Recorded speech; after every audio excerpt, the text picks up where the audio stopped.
Welcome back, War Room fans. Here we are, sitting here at the table.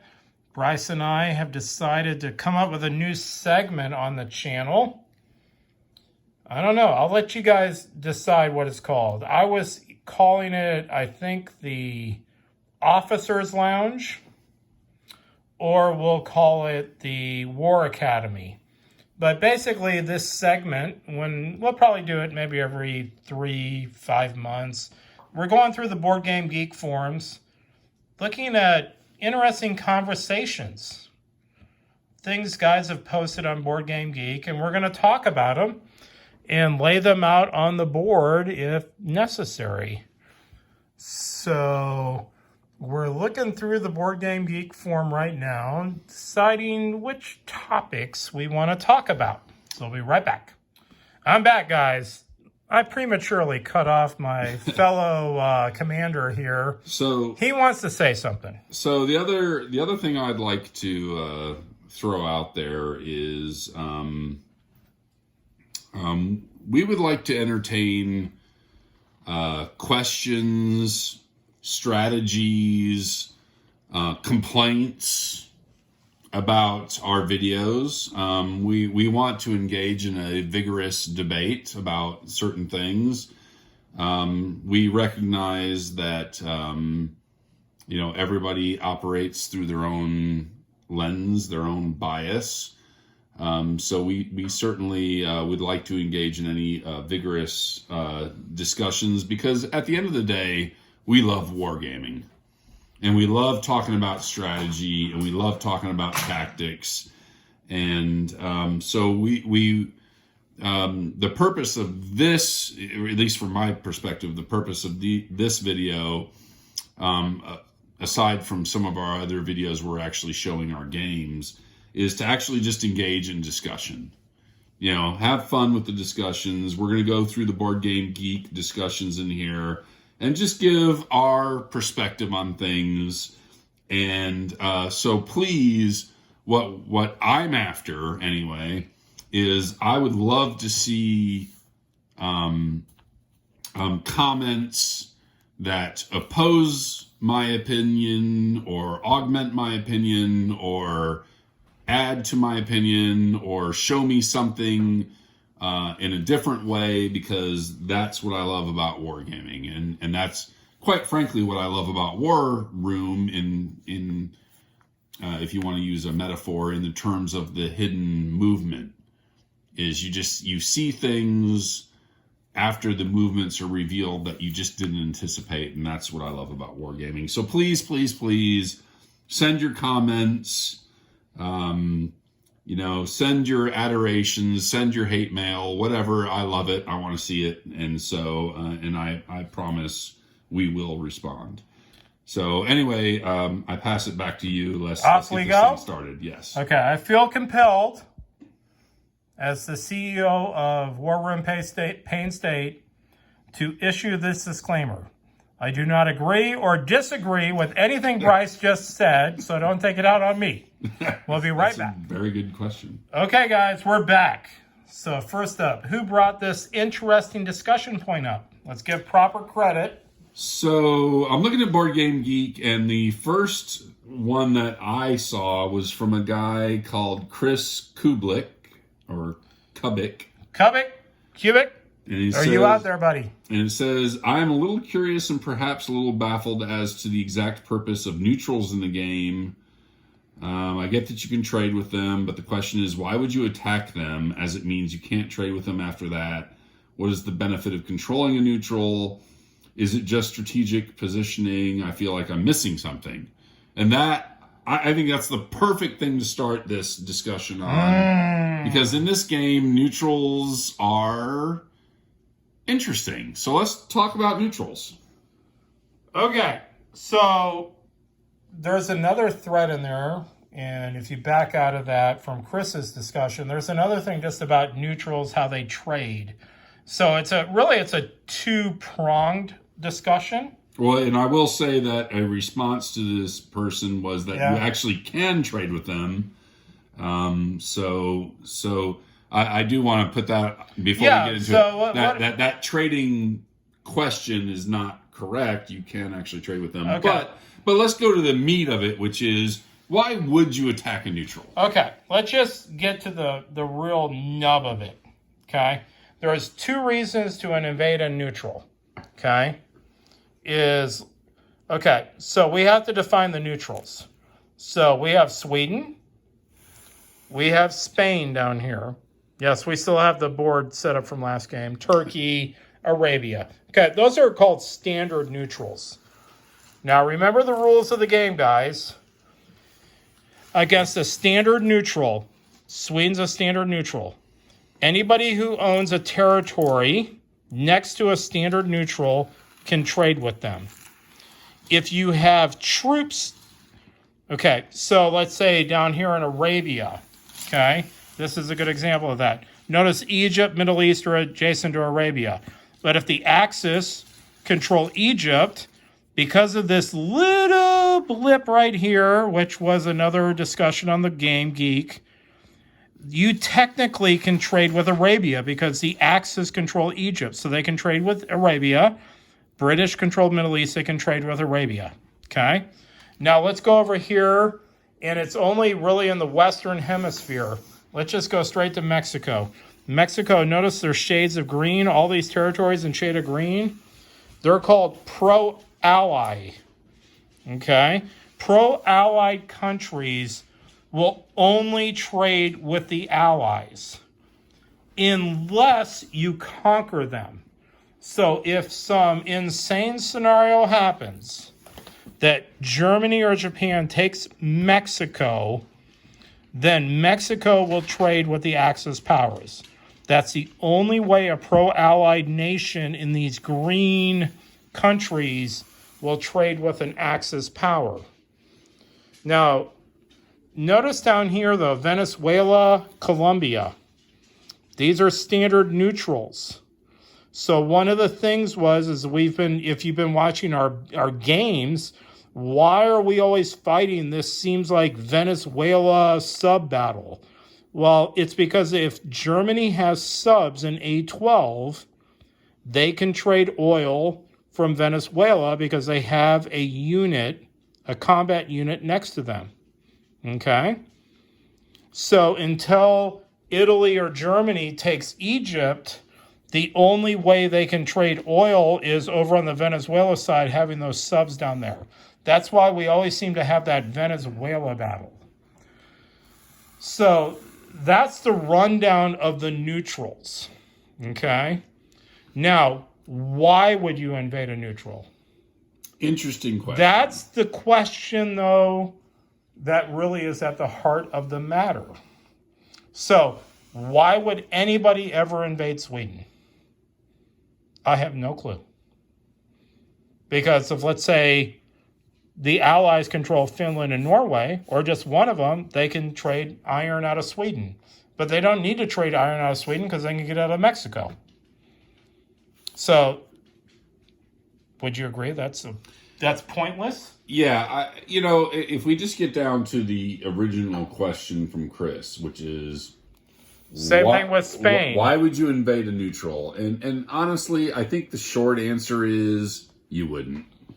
There's no reason to invade any neutral on the map, except for there's one exception that Bryce and I have talked about. The possible which exception. Is I think it's the lone exception. Yeah. Well, you could argue about Spain, but... Well, we'll come back to Spain in a second. The Turkey discussion, though, in War Room specifically, it's the one neutral that the Axis can invade, and if they can take it, you basically can bypass that Russian wall. You have the rail line. You can come in Middle East, Iran, Caucasus. It opens up everything.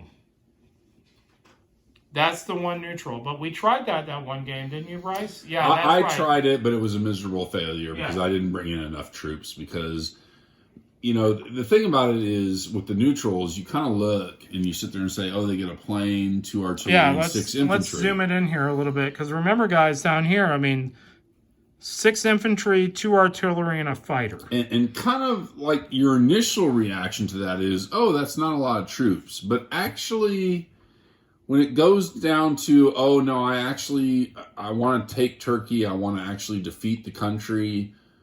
Actually, 1 plane, 2 artillery, and 6 troops at the beginning of the game takes a fair amount of stuff to go take. Because, again, if they go all defensive, you're talking about 6 times 2, that's 12. 2 times 2 is 4, so that's now 16. And then the plane.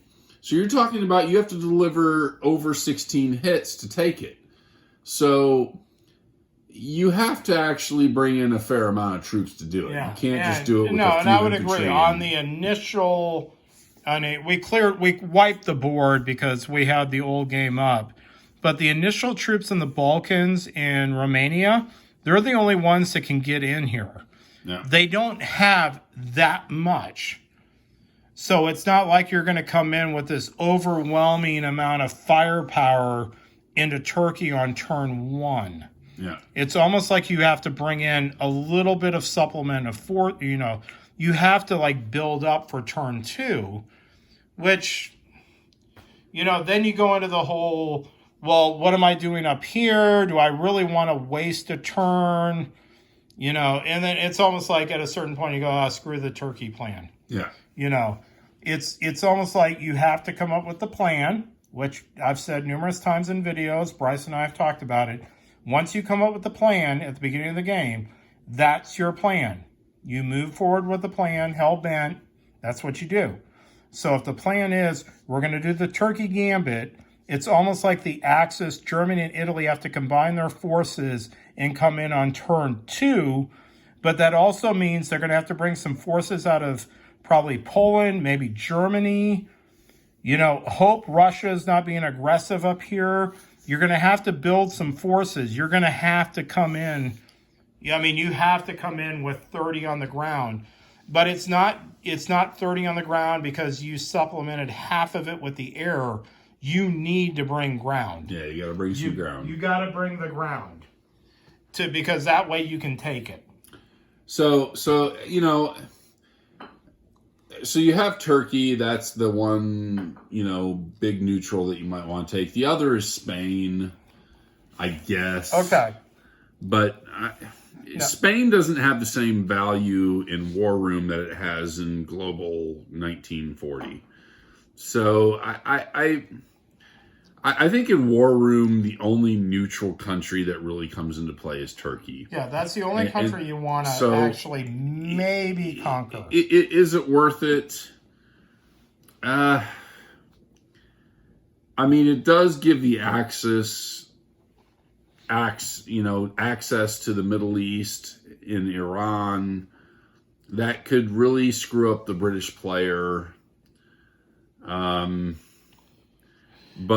you're losing strength in Russia to do it. So what's the net result? I'm not sure I'm sold on it. Yeah, that always, that's the whole thing about this game is that it all depends on the hidden orders, and everybody kind of has to come up with their plan at the beginning of the game.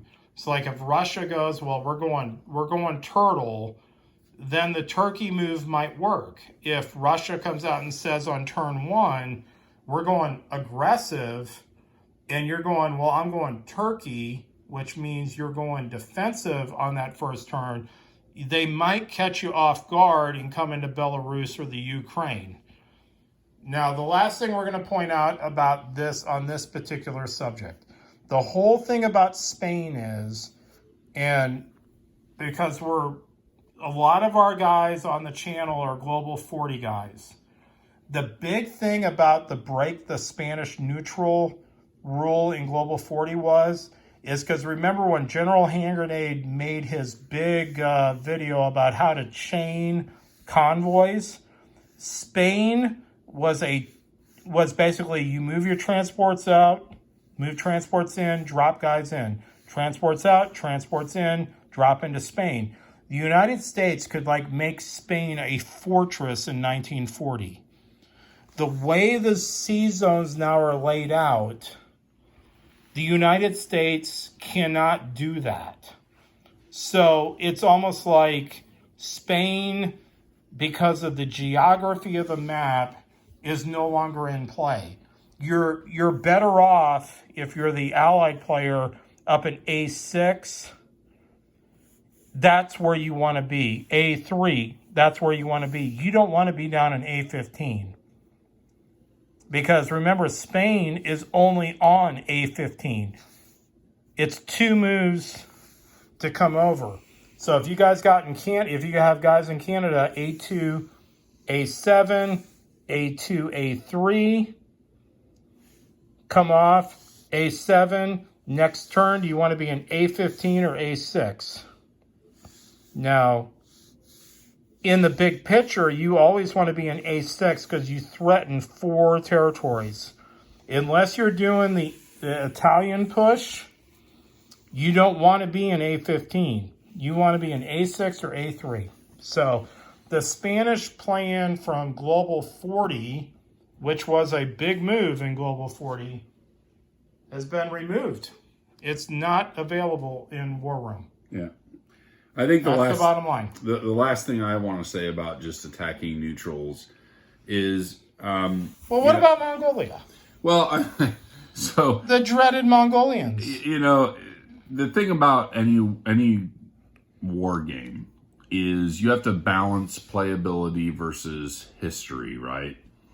And, you know, there is a reason why, historically speaking, neutrals weren't invaded. Because, you know, countries weren't beholden to neutrality just because. I mean, there was probably a reason why they didn't violate neutrality, because it didn't actually give them any gigantic strategic value. I mean, for instance, if the United States invading Spain would have shortened World War II by a year and a half, I'm sure they would have done it. They would have found an excuse to do it. So in War Room, the fact that invading neutrals doesn't really come into play, I don't think changes the game really at all. I agree. I mean, even invading Mongolia, let's just say Japan on the opening turn invades Mongolia. What does it actually change? Oh, well, obviously they're threatening the pact, but I don't know. I mean, that's a game-by-game thing. I mean, like, why don't we invade Portugal? It's an easy conquest, no guys. Because it offers you no advantage whatsoever. Now, invading Portugal is a pointless invasion of a neutral. There is one thing that I do find a little unusual about the neutrals. And that is, like, take Sweden, for instance. It's an iron producer. Whoever is next to them can trade for iron. But yet, if you take them over, you don't actually get any iron. And that is a bit bizarre. Well, I mean, same thing with like Arabia or Venezuela, their oil. Okay. If you're next to them, you can trade for oil, but if you take them over, you don't actually get any oil.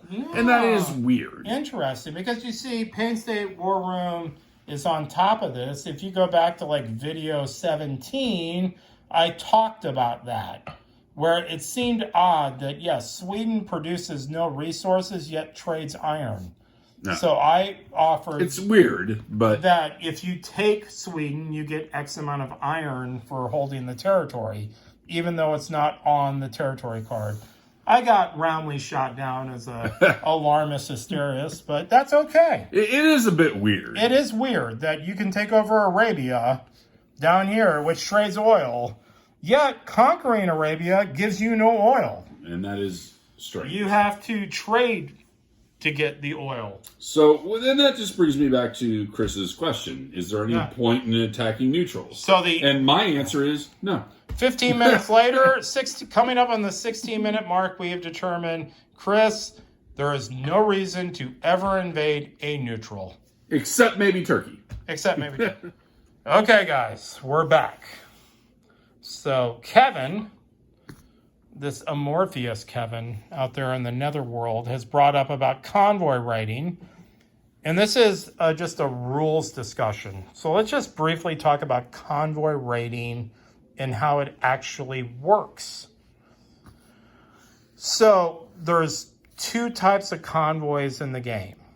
Well, actually there's 3, but let's go through them.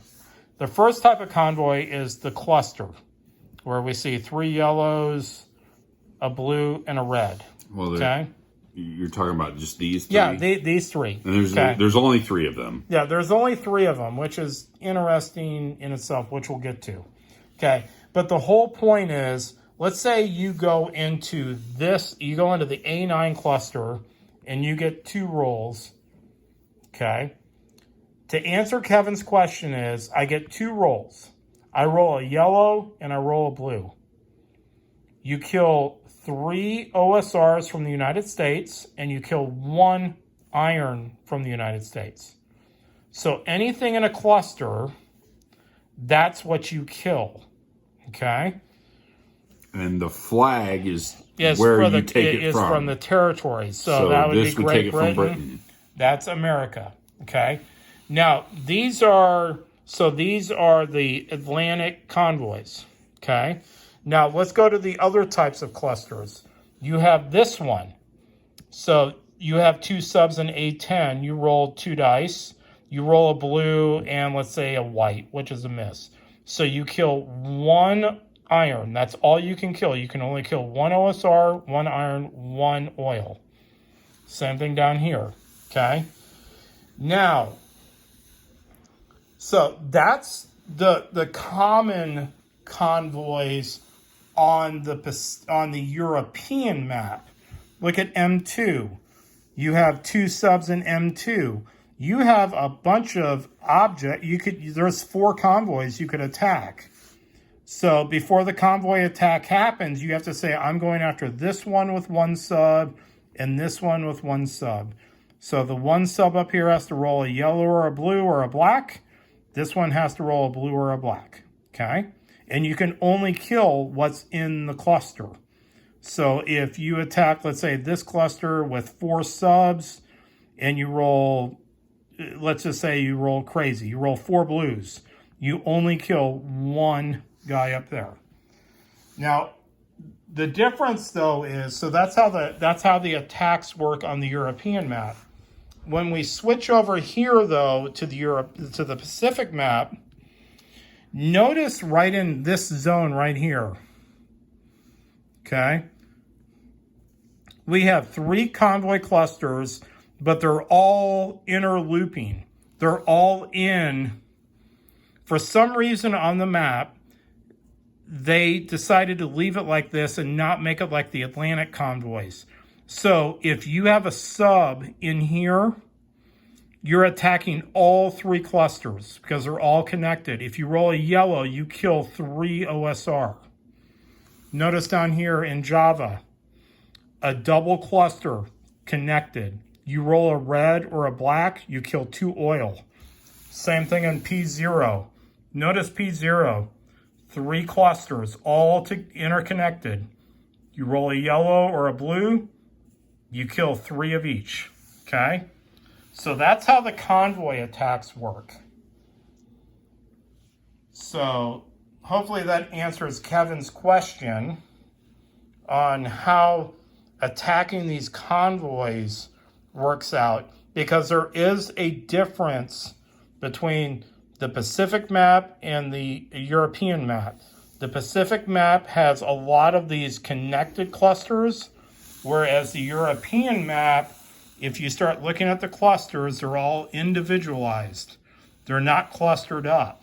Yeah, except for these 3. Except for the Atlantic convoys.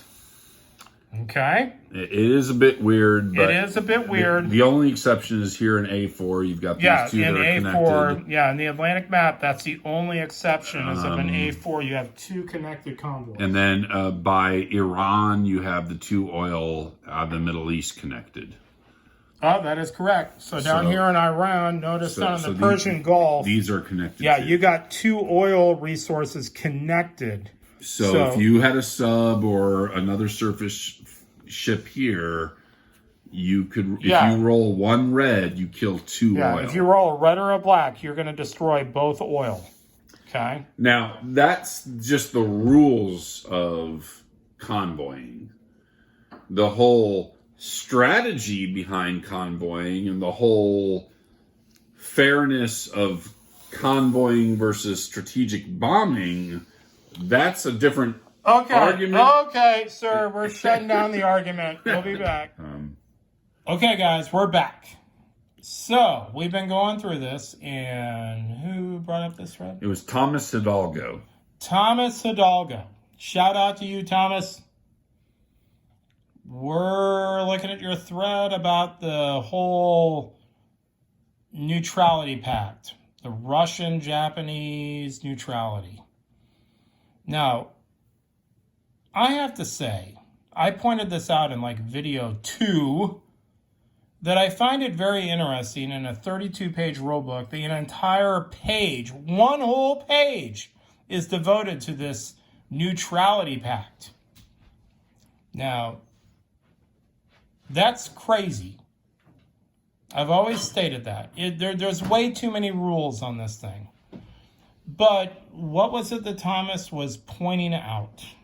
So Thomas was wondering what would happen if on turn 1, Russia moved to C-Zone P1, and then on turn 2, they said, well, I'm invading J21. And so I guess there's 2 questions here. One is... So we're going to say that's a Russian unit. Yep. It comes out on turn 1 into P1. And then the Japanese have sea naval there. Well, at this moment in time, they're neutral. But then the Russians write an order. The example. The Russians write an order to invade this island. And so the first question is, can you do it? Because you would be pinned otherwise if you were enemies, but you start out neutral. And then the second part of the question is, who takes the 6 stress for breaking the pact? Is it the Japanese because they have pinned and stopped the invasion? Or is it the Russians because they're invading? And there's no official answer from Nightingale Games, but I have my opinion. Well, my opinion is the whole rules buckus, and we need to rewrite this for version 2, which on other threads, I think Nightingale has realized it's way too convoluted. I'm sure the rules were fun to write, a whole page devoted to it, with all these articles and everything. But at the end of the day, it's just a game, guys. We don't. The one thing though about this game is compared to like World in Flames or PTO, ETO, is there's an actual declaration of war phase. There is no such thing in War Room. All parties are considered at war, except for this one stupid example of this border right here. So if it's a land combat, it's very obvious. If at the end of the turn, Russia writes orders into Manchuria, they invade, well, they obviously broke the pact. This is what brings up the convoluted, a bunch of board game geek guys geeking out on rules, trying to earn their doctorate degree in rules lawyering on who's going to take the 6 freaking stress and can you even do it. Okay, Bryce, bring it. So I think the answer on this is simple. Okay, so we got, Japanese starts with naval units in P1. On turn 1, Russians move to P1. They're neutral, so there's no attack here. And so everything's fine. Everyone's happy. Turn 2, Russia says, I attacked J21. Well, that's clearly an attack. It would be no different than if you attacked Manchuria. So, to me, the argument on the forum is who takes the sixth stress. To me, that's very clear who takes the stress. Russia takes the stress. They've invaded Japan. They've broken the pact. They take the stress. To me, the unclear part is, can you even make the attack? Because you're neutral, okay? And then you say, oh, I'm attacking this island. So to me, the ambiguous part is, when do the pinning rules take place? Can you even make the attack? Because if they were both enemies to start with, you would say, oh, you can't break the sea pinning, so you can't even make the attack. So I don't know why people are arguing about who takes the stress. Clearly, Russia takes the stress. They've invaded Japan. I think the more interesting question is, can you even make the attack to start with? And quite frankly, I would argue no. You can't make the attack because you can't break pinning. Even though you're neutral with each other, and again, as Kevin pointed out, this is the only place on the map where two countries, belligerents, are actually starting out neutral. I would make the argument that you can't break pinning. Well, no, I agree, because if you look at, because of I don't even think you can make the attack. No. And then on top of it, even if you could, I would say the stress would go to Russia. Well, yes, and I think if you just go down the flow chart of commands, how the game works is that you make your order to invade, right? Yep. Okay, so because as I pointed out earlier, we don't have a declaration of war phase. The declaration of war phase comes in on writing orders. If you write an order to invade the Marianas, J21, you have declared war, okay? So the order is written. Now, when it comes to the next phase, turn 3, executing orders, well, you can't execute the orders. There's a Japanese cruiser here. You have no naval power. You have transports. You can't invade. Well, I think the point is, though, toast. What if Russia outbids Japan on oil, though, and they go first? Movement orders takes place first. No, but it doesn't matter, because we're in regular combat phases. Now we're moving the troops. Well, you can't physically move your troop into the Marianas. Yeah, that's where it gets crazy, because you are technically neutral. You're like, well, I'm still neutral. You didn't know I'm going on the Marianas.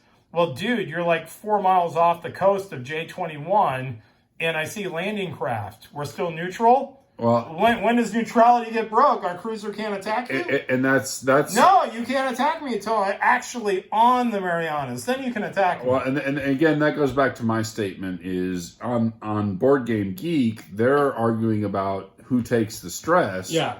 But to me, the actual argument is, can you even make the attack in the first place? Yeah, can you even make the attack? And honestly, I do think they are going to come out with a second edition rule set. I guess they should just explicitly ban Russia from making that move. I think they can't do it. I think they're pinned. But that's just my opinion. Well, I agree. And it just goes back to it. Come on, guys. Why did we make an entire page of a rule book for literally one sea zone of the two combatants that it just oozes the mozzarella game? I'm just trying to game the system. I'm trying to game the rules. That's all this is about. And this is literally the only sea zone it applies to, and it only applies on turn 1 or turn 2. Yeah. Just get rid of it. Just say Russia, can't go into P1, or if Russia comes out into P1, it's a declaration of war or something. Make it simple. Make it easy. Because we all know if Russia invades Manchuria, that's blatantly obvious.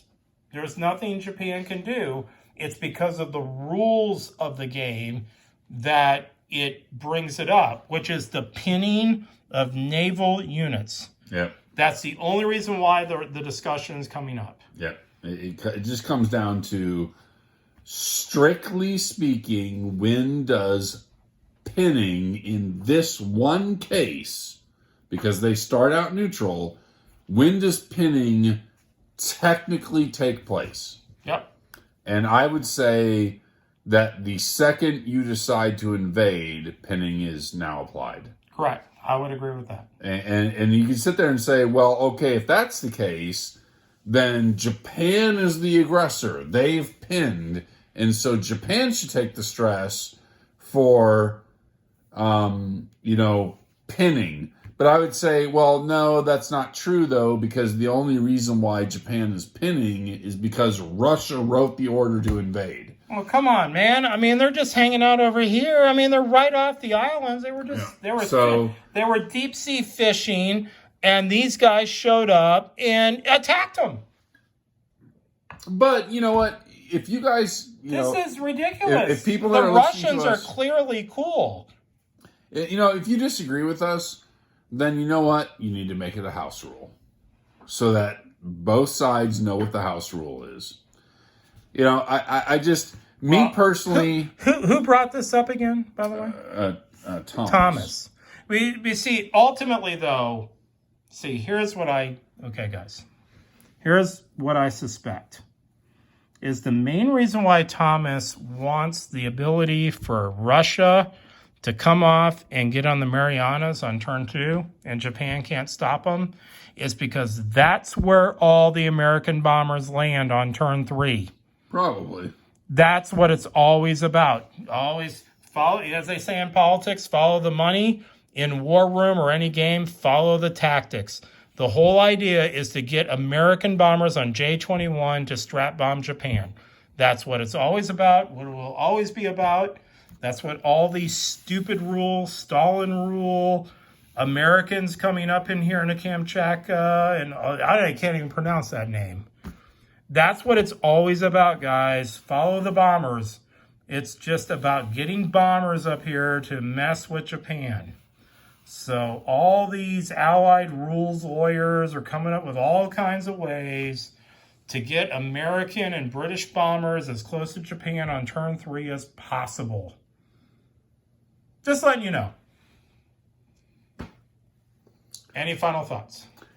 Just, again, my final thoughts is... you can't do it because you would be pinned. And even if your gaming group decides, no, you can do it, then I would say, okay, fine. Then Russia has broken the pact because they've forced the combat. Okay.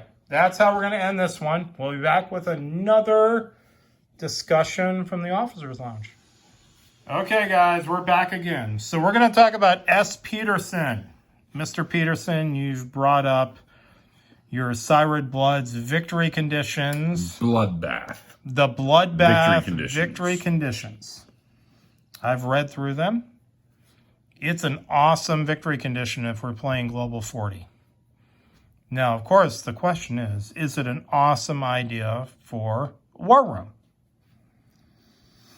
Well, reading the responses and seeing guys how they take it, it seems the community is really split on the out-of-the-box victory conditions, which is very obvious. Moscow, Great Britain, or the Allies conquer Germany and Japan. Seems to be fine in their group. The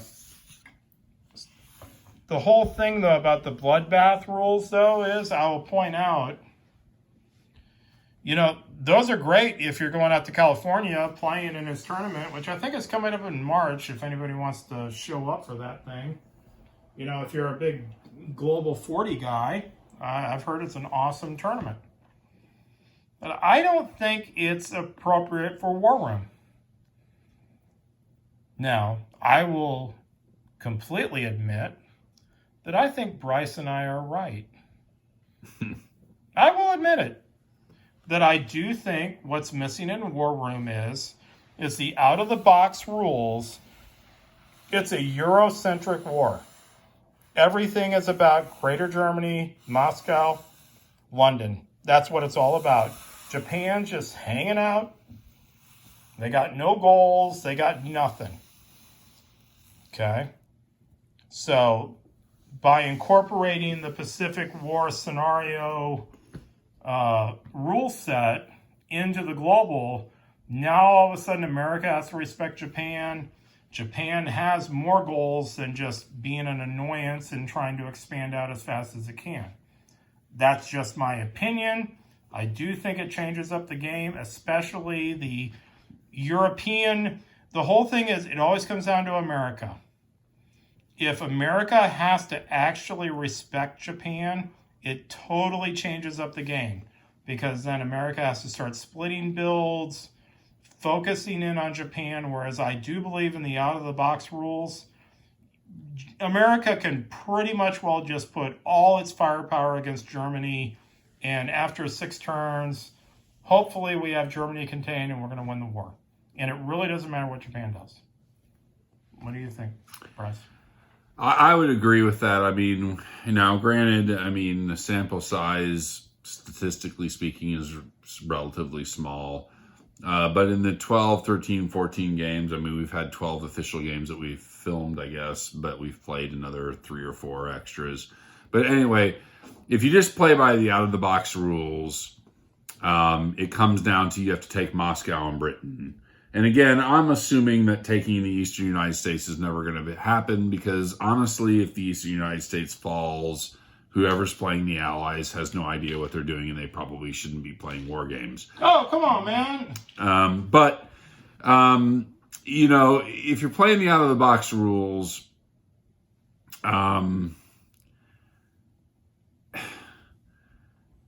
just the way War Room plays, I don't know why, if you're the United States player, you would even spend one moment, one dollar on Japan. If you're a United States player, out of the box rules, you put everything you have into Europe. Now, we can argue about, should America go to Africa? Should America go to Britain? Should America go to Russia? Those are arguments that are different. But my point is that everything that America does is totally on the Atlantic side of the game. Out of the box rules. That's why, Kevin and I, we do favor bringing in the Japanese victory conditions from the scenario part of the game, to where, okay, now America does actually have to keep their eye on Japan. You can't just let Japan do whatever they want. The other issue is that if you just go with out-of-the-box rules, then in my humble opinion, and I could be wrong, then Japan on turn 1 or turn 2 at the latest immediately declares war on Russia, breaks the pact. It doesn't even put them up a stress, because the stress limit for Japan is 7 and 6 is for the breaking of the pact. You immediately invade Russia and, take Moscow as soon as you possibly can, and then let Germany take Britain. That's the quickest means to, out of the box rules success for the Axis. So, now if you get to what, Peterson is saying, he's talking about putting in all these other victory conditions. Well, I'm not opposed to that per se, and especially if you're playing in a tournament condition where it's like, look, let's play 4 or 5 rounds and determine a winner. I'm okay with victory conditions, but I think you have to be very careful with that,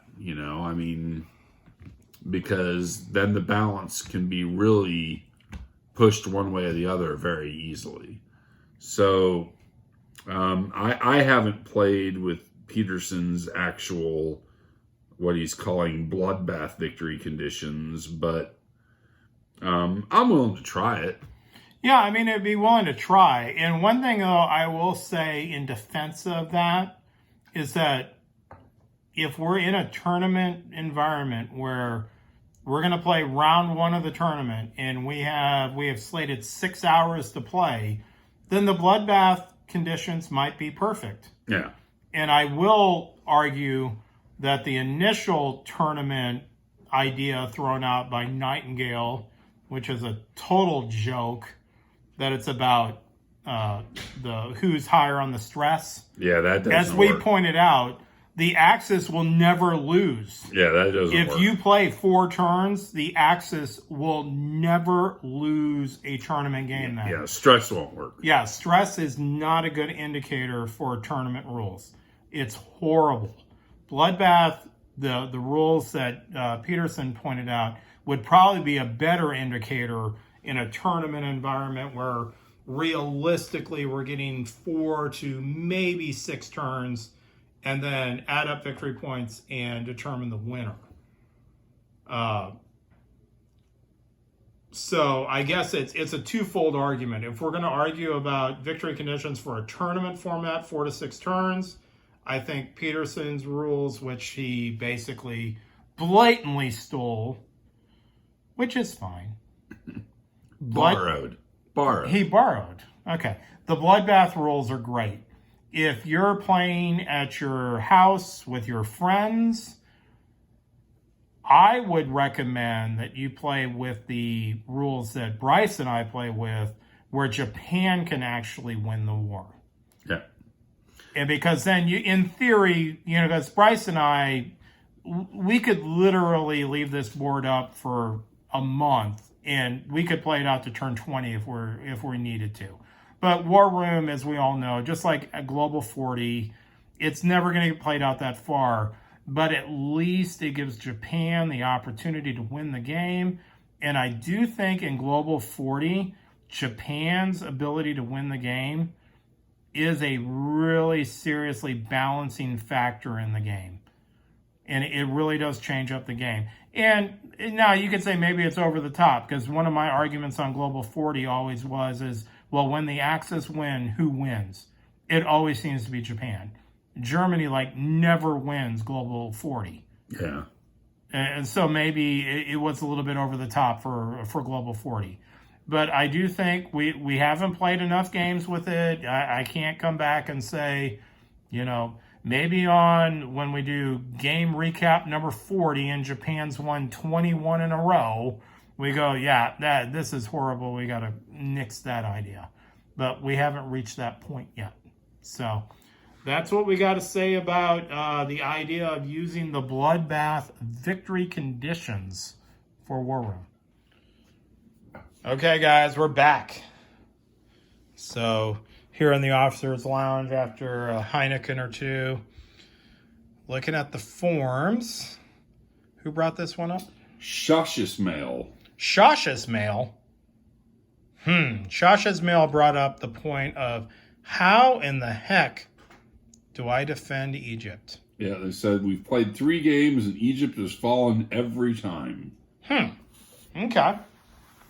Well, as all the War Room fans will know, after watching all our 12 game recap videos, that is not the case. Well, let's go back for a second. Yes. Okay. Okay. The way the game is first set up, if the Axis player on turn 1 has told himself, I am taking Egypt. Okay. I don't care what happens in this game. I am taking Egypt. There is actually no way for the Allies to stop that. I would agree. It's going to happen. Yes. So the real question in my mind is, if Egypt falls, does that mean the Allies lose the game? And that, to me, the answer is absolutely not. No, it's not that important for the Allies. And here's why, guys. Because the way the starting forces are, even though we moved all the pieces off, the Italians and the Germans here in Libya, even with the Germans coming over from Tunisia for a turn 2 attack, if in Egypt, if the turn 2 attack comes in, they bring in the guys from the Middle East, it's a close fought affair, okay? The only way the Axis can take Egypt on turn 2 is that they bring out one or both of these stacks from the Balkans or Italy on the initial builds. They bring them out to M3. They do the big M3 invasion attack on turn 1. Now, here's what Bryce was talking about. If all those Italian stacks are out here in M3, you have all your guys loaded up in T1, okay? Egypt's falling. There's no question about it. It's going to happen. But what is the ramifications of that plan? The ramifications is up on this front, Germany has no Italian support. Now you go, well, come on, Payne State. I mean, you always lament about the Italians. Yeah, I do. They suck. But you know what? If Italy brings up the Balkan, the T2, and the T1 troops up here, that's an extra 10 units, I believe it is, on that Russian front. So it always comes back to the defense of Egypt actually starts at the beginning of the game. What are the Axis doing? Have they decided, as Bryce pointed out, Egypt's our number one goal? But if the Axis decide Moscow's our number one goal, those Italian troops are not going to Egypt. They're coming up here. Okay? Now, obviously, there's the third plan, which is Great Britain, but we won't get into that. But that's the whole thing about the Axis at the beginning of the game. They basically have, in the big picture of the game, they have 3 possible plans. Are we going Middle East, knocking out the UK, stress-wise? We going to try to take out Russia, or are we going sea lion and going right at the heart of the matter and trying to take out Great Britain? And as the Allied player, or specifically the British player, you have no idea what that plan is until after orders are revealed on turn 1. Yeah. None. You have no clue what's going to happen. But the direct answer to the question is, if Italy decides we're taking Egypt, hell-bent, we're going with the Germans, you will not hold it. Yeah. So then the question is, the follow-up question is, let's just say Italy brings out both their land stacks to M3. They have everything in Libya. The guys have come out of Tunisia. They're all in Libya. It's obvious. That's the plan. You got all your guys in Egypt. And remember, the British are going to have the guys down here in British East Africa, coming up from South Africa. Okay.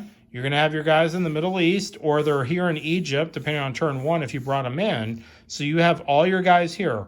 So on turn 2, does Britain actually invest the oil to outbid Italy and move all those troops either to the Sudan, because they'll get reinforcements from South Africa, or you move them to the Middle East? So you have a choice, okay? Now, if you move all your guys to the Sudan, you're going to have a huge stack of guys, but you can't defend Egypt, and if they write orders to go into the Middle East, they're taking both in one turn. Or do you move all your guys from Egypt to Middle East, the 2 land stacks that Italy has, let's say they wrote the orders and they all go into the Middle East, well, then you have your showdown. See, so there's this game being played. It's a turn order game. It's where are they going? I don't know what they're doing. It's you're playing percentages, or you're just playing a concept. Like, I'm going to make them fight. I mean, there is a certain point where maybe it's best, make your stand in Egypt. Make them send all the guys in. Because you're going to kill them. You're going to kill a lot of guys. And you never know. You might get lucky. Egypt might hold off with like 1 armor. Hold them up for another turn. Well, the other thing that I think the Allied players need to understand, and again, I'm assuming you're playing out-of-box rules. Let's say Egypt does fall. It sucks. I'm not going to sit there and say that it means nothing. It means a lot. But keep in mind that for the Axis to win the game, they have to take Moscow and Britain. So taking Egypt sucks for Britain, sucks for the Allies, but in the grand scheme of things, that really hasn't gotten the Axis any closer to victory. Out of box rules. That is true. Well, even if you play with our alternate rules, it doesn't. So you still have America possibly dropping all of their troops off in Karelia, in northern Russia, or even if the Americans take the more traditional approach and drop all their troops off in French Morocco. I mean, the Axis still have issues. They can run around and say, hey, we took Egypt and, we're awesome and you Allies suck. And yeah, the British player's like, oh man, this sucks. I'm losing all my oil because I've lost Egypt and now the Middle East is under stress and Iran is under stress. I'm going to lose all my oil. And yeah, that all sucks, and I'm not saying it's immaterial. Obviously, it matters. However, it doesn't actually lose you the game. And it doesn't make the Axis any closer to the out-of-box, victory conditions. So, there are, we've discussed a few strategies you could take. You could just evacuate Egypt and fight for another day, depending on how people bid oil and who moves first.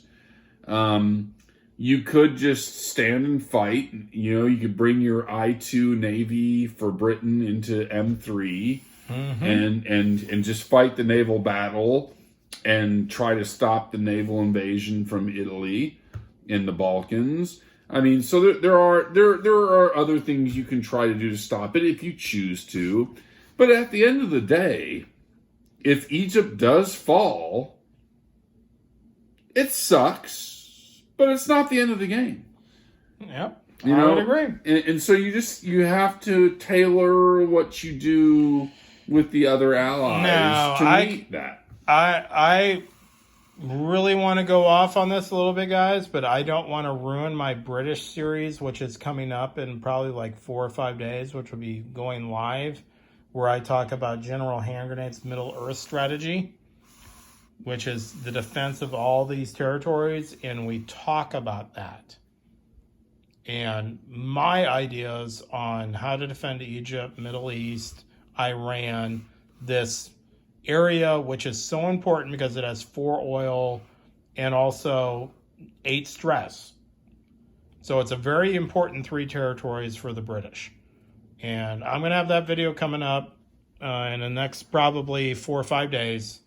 And you'll hear how I would argue you have to defend. But I will give you a teaser. And my theory is the British do not retreat. They only attack. And they make those dang Italians come at them. Because you know what? Britain's just better. So that's how I'm going to leave it. We'll come back with another subject here in the Officer's Lounge. Okay, guys, we've been looking here. Guys are pining about 2nd edition rules, new Kickstarter. So I guess this point is, Nightingale, you coming out? Are you going to do another Kickstarter? I saw something on there, announcement. So you're going to get another one going? And are we going to actually have a 2nd edition rulebook, or are we just going to keep updating the rules? The fans need to know. Okay, guys, we're back. So I hope everybody enjoyed the discussion tonight. Bryce and I are going to finish our Heinekens, and then we might head on out to the cigar lounge and smoke some cigars and pine on history and just things that come up. So I hope everybody enjoyed this. And the last thing Bryce, what do you got? The last thing I'd like to say is I want to preempt some responses. Look, at the end of the day... Hold on 1 second. He's preempting. Just to let you know. He's preempting. At the end of the day, Kevin and I are completely comfortable with playing any game with out-of-the-box rules. So this is not about, nitpicking or, whatever. This is just about, strategy, tactics, history, making things more fun, making things more even, making things more fun. And so, because we have had some responses. It's just like, well, why don't you just play out of the box rules? My answer to that is, okay, let's do it. Whatever gaming group you're in, you want to come to the Dallas area and you want to play us and you want to just play straight out of the box rules, we'll do it. We have no problem with that at all. So this is not about nitpicking. This is not about, this